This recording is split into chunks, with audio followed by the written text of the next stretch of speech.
திக்கற்றவனுக்கு தெய்வம்தான் துணைன்னு அன்னைக்கு பெரியவர்கள் சொல்லியிருந்தாங்க. இன்னைக்கு திக்கற்றவனுக்கு திருச்செந்தூர் முருகன் தான் துணைன்னு சொல்கிறேன். ஏன்னா வாழ்க்கையில் அடுத்தடுத்து நிறைய பிரச்சனைகள் வர ஒரு மனுஷனுக்கு திருச்செந்தூர் முருகன் துணையாய் நிற்பார்.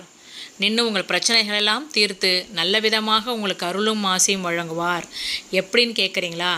உங்கள் வீட்டுக்கு அருகில் இருக்கக்கூடிய முருகன் கோயிலுக்கு சென்று அங்கு திருச்செந்தூர் முருகனை நினைத்து 6 வெற்றிலைகளில் 6 நெய் தீபம் அல்லது நல்லெண்ணெய் தீபம் இட்டு 21 திங்கட்கிழமை 21 வாரங்கள் 21 திங்கட்கிழமை போயிட்டு தீபம் ஏற்றி வழிபட்டு வந்துக்கிட்டிங்கன்னா உங்களுடைய பிரச்சனைகளை எல்லாமே சுமூகமாக நல்ல முறையில் தீர்ந்துடும். முருகனுடைய அருள் எப்பொழுதுமே உங்களுக்கு இருக்கும். இந்த பதிவு உங்களுக்கு பயனுள்ளதாக இருக்கும்னு நினைக்கிறேன். நன்றி, வணக்கம்.